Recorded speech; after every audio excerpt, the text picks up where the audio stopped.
آج کا جو ہمارا ٹاپک ہے، آپ اللہ کو کس انداز سے دیکھتے ہیں؟ آپ کو پتہ ہے کہ ایک دفعہ رسول اللہ صلی اللہ علیہ وآلہ وسلم اپنے صحابہ کرام رضی اللہ تعالیٰ عنہ کے پاس کھڑے تھے۔ تب رسول اللہ صلی اللہ علیہ وآلہ وسلم کے پاس کچھ قیدی آئے۔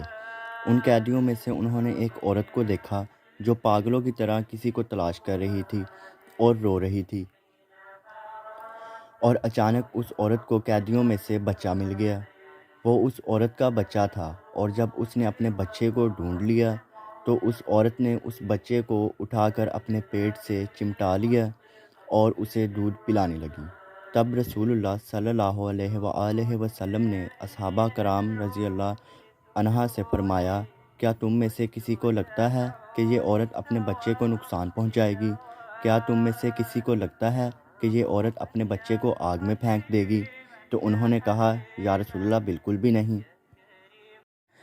اس پر صحابہ کرام رضی اللہ عنہ فوراً اسے کہنے لگے، نہیں یا رسول اللہ صلی اللہ علیہ وآلہ وسلم، وہ ایسا نہیں کرے گی۔ کیا آپ نے وہ نہیں دیکھا جو ہم نے ابھی دیکھا؟ وہ عورت کیسے اپنے بچے کو دیوانوں کی طرح کب سے ڈھونڈ رہی تھی، اور جیسے ہی اسے اس کا بچہ ملا تو اس نے اس بچے کو اپنے سینے سے لگا لیا۔ اور پھر رسول اللہ صلی اللہ علیہ وآلہ وسلم نے فرمایا کہ اللہ تعالیٰ تم میں سے ہر ایک سے اس سے زیادہ محبت کرنے والا ہے اور رحم کرنے والا ہے، جتنا ایک ماں اپنے نوزائیدہ بچے یعنی نیا جنا ہوا بچہ سے کرتی ہے۔ صحیح بخاری کی یہ حدیث ہے۔ بے شک اللہ 70 ماؤں سے زیادہ اپنے بندے سے پیار کرتا ہے۔ اس حدیث میں ہم سب کے لیے سب سے بڑا سبق یہ ہے کہ جب ایک ماں اپنے بچے کو نقصان نہیں پہنچا سکتی تو پھر ہم کیسے سوچ سکتے ہیں کہ اللہ کے فیصلے ہمارے لیے برے ہوں۔ جب ایک ماں اپنے بچے سے اتنی محبت ہوتی ہے، پھر اللہ کو ہم سے کس قدر محبت ہوگی۔ اب یہاں ہمیں خود سے سوال یہ کرنا ہے کہ ہم اللہ کو کس انداز سے دیکھتے ہیں۔ کیا ہم اپنے اللہ کو رحیم سمجھتے ہیں، یا پھر ہم اللہ کو انتقام لینے والا رب سمجھتے ہیں؟ ہماری اسی سوچ سے تو ہماری زندگی بدلتی ہے، اور بے شک اعمال کا دار و مدار نیتوں پر ہے۔ جب ہم اللہ کو رحیم جاننے لگتے ہیں تو پھر ہمیں ہماری آزمائشیں اللہ کی طرف سے سزا نہیں لگتی۔ جب ہم اللہ کو محبت کرنے والا جاننے لگتے ہیں تو پھر ہمیں اللہ کے فیصلے تکلیف نہیں دیتے، اور نہ ہی پھر ہمارے ذہن میں یہ وسوسے آتے ہیں کہ جو ہمارا اللہ ہے وہ ہم سے پیار نہیں کرتا۔ بات یہ ہے کہ ہم جس انداز سے اللہ کو دیکھتے ہیں اس کا سب سے زیادہ اثر ہماری عبادتوں پر پڑتا ہے۔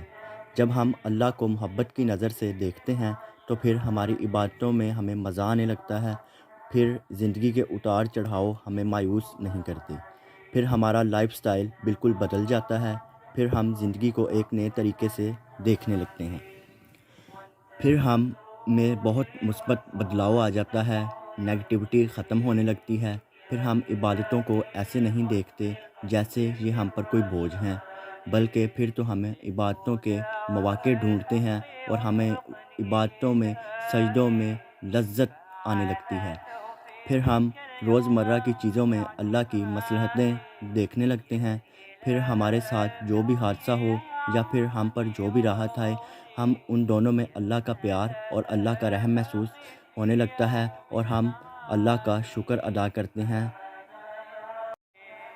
جبکہ دوسری طرف اگر ہم اللہ کو صرف بدلہ لینے والا رب کے انداز سے دیکھتے ہیں تو ہم زندگی کے کئی سارے پہلوؤں کے حوالے سے مایوس ہونے لگتے ہیں، کیونکہ انسان جو دیکھتا ہے، جو گمان کرتا ہے، وہی اس کے ساتھ ہوتا ہے۔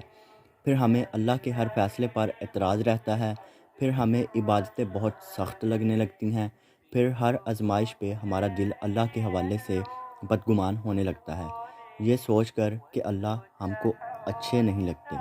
پھر اللہ سے گلے شکوے بڑھ جاتے ہیں کہ یا اللہ، پھر بات بات پر ہم ایک ہی سوال کرتے ہیں، یا اللہ میں ہی کیوں، یا اللہ میں ہی کیوں، کوئی اور کیوں نہیں، میں ہی کیوں۔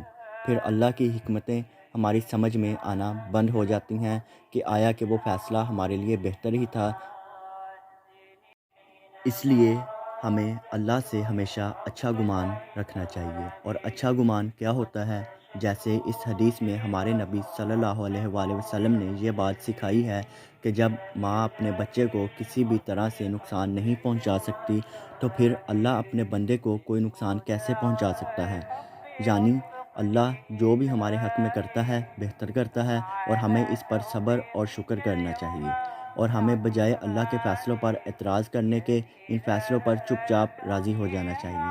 ہم نئے جنے بچے کی طرح ہی ہوتے ہیں، ہمیں کچھ بھی نہیں پتہ کہ ہمارے لیے کیا صحیح ہے اور کیا غلط، اس لیے ہمیں اپنے اللہ پہ توکل کرنا ہوگا۔ جیسے نئے جنے بچے کو اس بات کا علم نہیں ہوتا کہ وہ آگ میں ہاتھ ڈالے گا تو جل جائے گا، کیونکہ اس کے پاس اتنا علم ہی نہیں ہوتا، بالکل ویسے ہی ہمیں بھی اندازہ نہیں کہ ہمارا کون سا فیصلہ ہمارے لیے آگ بن جائے اور ہمیں جلا دے گا۔ اس لیے اپنے معاملات میں اللہ سے مدد لیں، اور جو فیصلہ اللہ سنا دے اسے بنا کوئی سوال کیے مان لیں، کیونکہ وہی فیصلہ آپ کی حفاظت کا فیصلہ ہے، اور وہی فیصلہ آپ کے حق میں بہتر ہے۔ آپ کو کبھی بھی اللہ کی بات مان کر پچھتانا نہیں پڑے گا۔ جب ہم یہ سمجھ لیں گے کہ ہمارا اللہ رحیم ہے تو ہمیں کبھی بھی اللہ کے احکامات پر سوال اٹھانے نہیں پڑیں گے۔ بس ہم اللہ کو ویسے ہی تو نہیں دیکھتے، ایک ایمان رکھنے والا مسلمان کو جیسے دیکھنا چاہیے۔ ہمارے دل میں بس ایک ہی بات ہوتی ہے کہ اللہ ہم سے پیار نہیں کرتا، جبکہ اللہ تو ہم سے 70 ماؤں سے بھی زیادہ پیار کرتا ہے، اور ہماری زبان پر بس یہی کلمات ہوتے ہیں کہ میں نے دعا مانگی اور اللہ نے میری دعا قبول نہیں کی۔ ہم یہ نہیں سوچتے کہ اللہ کو ہمارے مانگنے کا انداز پسند آ رہا ہے۔ قرآن پاک میں بھی ہے کہ ہم انسان کی دعا کو اللہ تعالیٰ ضرور سنتے ہیں، اور اللہ تعالیٰ کبھی بھی کسی کی جائز دعا کو رد نہیں کرتے۔ ہاں، دعا میں تاخیر ہوتی ہے، وہ بھی انسان کی بہتری کے لیے ہوتی ہے۔ کوئی ماں ایسا کرے گی کہ اس کا بچہ رو رو کر اس سے کوئی چیز مانگ رہا ہو اور وہ اسے چیز نہ دے، اگر وہ اتنا رونے کے باوجود بھی اپنے بچے کو وہ چیز نہیں دیتی تو اس چیز میں کوئی تو ایسی خرابی ہوگی نا، جو ماں نے اپنے بچے کے آنسو دیکھنا گوارا کر لیے لیکن اسے وہ چیز دینا گوارا نہیں کی۔ اسی طرح اللہ تعالیٰ بھی جو ہمارے حق میں بہتر ہو وہ ہمیں عطا کر دیتے ہیں، اور جو ہمارے حق میں بہتر نہ ہو وہ ہمیں جب ہمارے حق میں بہتر ہوتا ہے صحیح وقت پر ہمیں عطا کر دیتے ہیں۔ تو پھر اللہ تو ماں سے بڑھ کر محبت کرنے والا اور علم رکھنے والا ہے۔ اس نے جو چیز دے دی ہے وہی خیر ہے، اور اس نے ہمیں جو چیز نہیں دی اس میں گڑبڑ ہے۔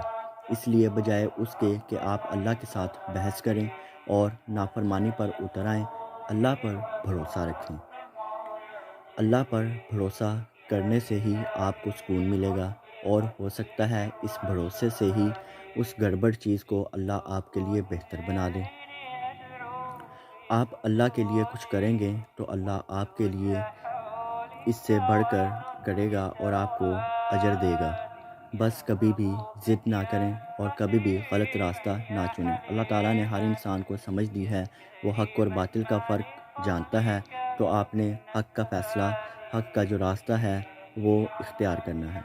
جیسے اللہ آپ سے محبت کرتا ہے ویسے ہی آپ بھی اللہ سے محبت کریں، اور اللہ سے محبت کیا ہے یہ آپ بخوبی جانتے ہیں، اور محبت کا سب سے پہلا قدم یقین ہوتا ہے، اور بے شک اللہ سے بڑھ کر کوئی بھی یقین کے قابل نہیں ہے۔ اللہ کو دیکھنے کا اپنا انداز بدلیں، آپ کی زندگی خود بخود بدل جائے گی۔ جزاک اللہ خیر۔ اللہ ہم سب کو اللہ کے رحیم ہونے پر یقین رکھنے کی توفیق عطا فرمائے، اور اللہ سے ہم سب کو اچھے کی امید ہونی چاہیے۔